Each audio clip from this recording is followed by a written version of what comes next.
bersama kami di channel Daftar Terpanas. Nah, untuk video kali ini kita akan membahas tentang perbatasan negara, dirangkum oleh tim kita nih guys. Sebuah negara pasti memiliki aturan-aturan sendiri tentang daerah perbatasan. Nah, biasanya jika kita ingin melintas dan memasuki daerah tersebut, maka kita harus mendapatkan izin dengan menyerahkan paspor untuk diperiksa. Itu hal wajar guys, seperti layaknya kita bertamu ke rumah orang lain.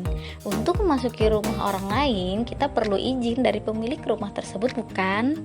Jika tuan rumah memberi izin, maka kita boleh memasuki rumah itu.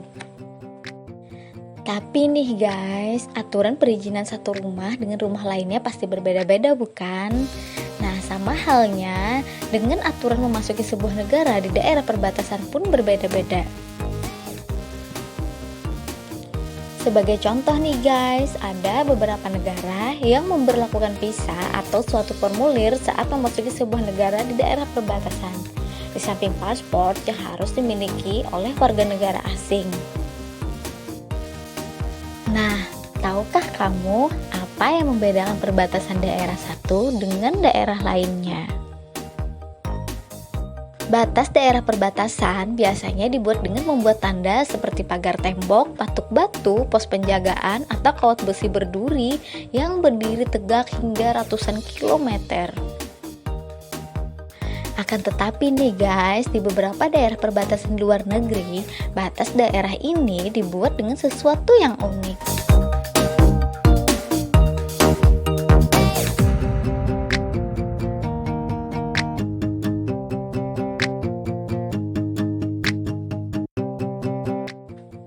Perbedaan daerah perbatasan yang sangat kontras antara kedua negara tersebut terdapat pada perbedaan penggunaan lahan. Bagian kiri merupakan daerah milik Amerika Serikat yang dimanfaatkan sebagai besar untuk industri, sedangkan bagian kanan merupakan daerah milik Meksiko yang dimanfaatkan untuk perumahan. Jadi nih guys, bagian kanan merupakan kawasan Meksiko yang memiliki daerah sebagai perumahan padat. Sedangkan bagian kiri merupakan kawasan Amerika Serikat yang memiliki daerah padang pasir kosong dan gersang yang sedikit sekali dihuni oleh manusia. Nah, unik sekali bukan wilayah perbatasan antara Amerika Serikat dan Meksiko. Kini, daerah tersebut dibatasi dengan dibangunnya pagar pembatas yang berdiri tegak sepanjang ratusan kilometer nih guys, memisahkan negara Amerika Serikat dan negara Meksiko.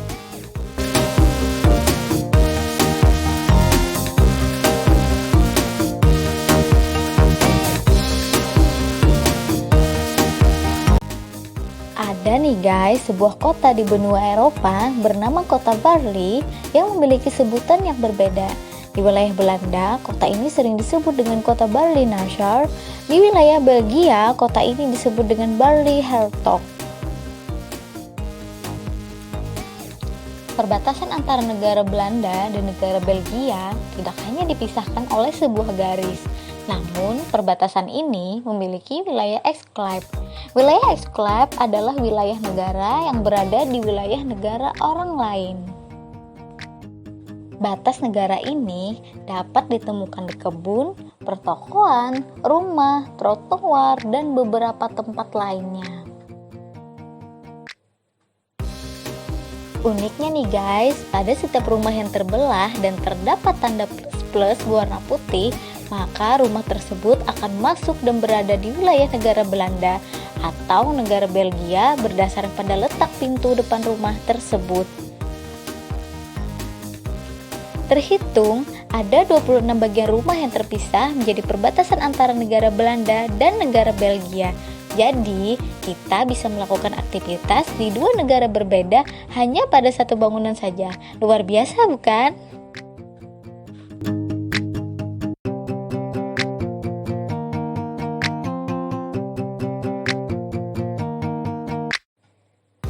Siapa sangka, dua negara bertetangga yaitu Argentina dan Brazil punya batas negara yang super keren. Air terjun Iguazu memisahkan antara dua negara penggila bola itu. Air terjun Iguazu ini guys terletak di perbatasan Argentina dan Brazil, tepatnya di Provinsi Misiones, Argentina, dan negara bagian Paraná di Brazil. Air terjun Iguazu ini bisa ditempuh selama 4,5 jam berkendara mobil dari kota Posadas, ibu kota Provinsi Misiones di Argentina. Nah, jika dari Brazil nih guys, waktu tempuh ke air terjun ini lebih panjang, sekitar 8 jam dari Curitiba, ibu kota Paraná. Nah, tidak salah memang Iguazu diberikan nama seperti itu. Jika dilihat dari penampakannya, Iguazu memang berukuran sangat besar, bahkan bisa dibilang raksasa. Bayangkan saja nih guys, debit air yang mengalir di air terjun ini mencapai 300 meter kubik per detiknya. Sistem air terjun Iguazu dan sungai yang mengalir di bagian hulu dan hilirnya disebut-sebut sebagai yang terbesar di dunia. Air terjun ini membagi sungai Iguazu menjadi dua aliran, yaitu bagian hulu dan hilir. Bagian hulunya berada dekat kota Curitiba di Brazil dan mengalir sampai ke bagian hilir di Sungai San Antonio, Argentina.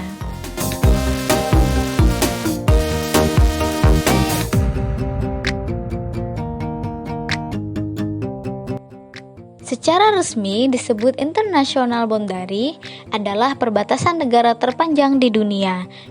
Perbatasan daratan termasuk beberapa wilayah maritim di pesisir Atlantik, Pasifik, dan Arktik, juga danau-danau besar. Ini memiliki panjang 8.891 km atau 5.525 mil, termasuk perbatasan dengan Alaska sepanjang 2.475 km atau setara dengan 1.538 mil.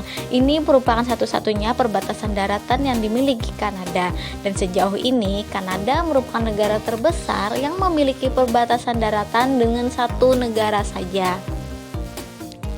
Teman-teman pasti tahu dong dengan jelas di mana letak rumahmu. Nah, kalau rumah yang satu ini letaknya unik sekali, sebab rumah ini terletak di atas dua negara nih guys, yaitu Amerika Serikat dan Kanada. Bangunan ini tepatnya terletak di perbatasan BB Flood Vermont, Amerika Serikat, dan Stunted, Quebec, Kanada. Rumah ini punya namanya itu Old Stone Store. Bangunan rumah ini berseberangan dengan Stunted Roof Principle yang dikelola oleh Badan Perbatasan Kanada. Sedangkan di sebelah rumah ini ada pos bea cukai dan perlindungan perbatasan Amerika Serikat. Gak mau kalah dari perbatasan sebelumnya nih guys. Salah satu titik perbatasan yang ada di antara negara adidaya Amerika Serikat dengan Kanada hanya dibatasi oleh sebuah garis hitam. Garis hitam tersebut terdapat di dalam perpustakaan Haskell. Artinya perpustakaan ini berdiri di antara dua negara sekaligus. Nah, kalau kamu lagi ada di perpustakaan ini, jalan sedikit saja untuk mengambil buku, bisa jadi kamu sudah memasuki negara lain. Duh, keren kan guys?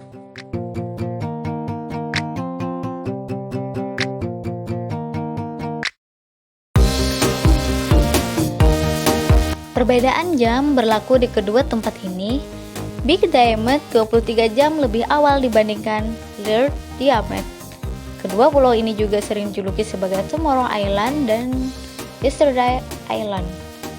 Kondisi geografi pulau ini datar, curam, dan lokasinya sangat terisolasi oleh laut berarus deras serta kabut yang terus-menerus menyelimuti pulau selama berbulan-bulan. Sementara nih guys, pada musim dingin kadang-kadang terbentuk bongkahan es yang menjadi seperti jembatan penghubung dua pulau ini.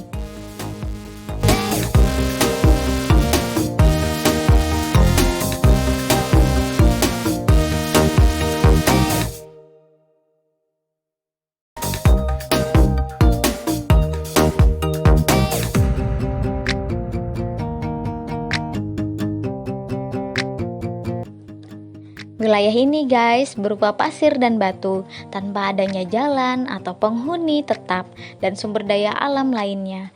Wilayah ini juga tidak akan memberikan kontribusi apapun bagi perekonomian suatu negara. Yang lebih memprihatinkan lagi, Bir Tawil punya saudara yang lebih berharga. Berdekatan dengan Bir Tawil, ada tanah yang berbentuk segitiga yang jauh lebih besar daripada Halaib. Wilayah pasir dan batu tetapi berbatasan dengan Laut Merah, dan karena itu dianggap lebih berharga.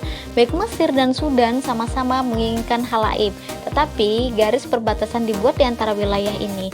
Setiap negara dapat memiliki Bir Tawil atau Halaib, tetapi tidak keduanya. Siapapun yang mengklaim Bir Tawil harus melepaskan klaim atas Halaib yang lebih besar dan lebih menggiurkan yang tidak ingin dilepaskan oleh negara manapun nih guys. Situasi seperti ini dimulai sejak tahun 1899 ketika kerajaan Inggris yang memegang otoritas di daerah itu menandatangani perjanjian dengan Mesir. Perjanjian tersebut untuk bersama-sama mengelola Sudan, menciptakan sebuah kesepakatan yang disebut Sudan Anglo-Mesir.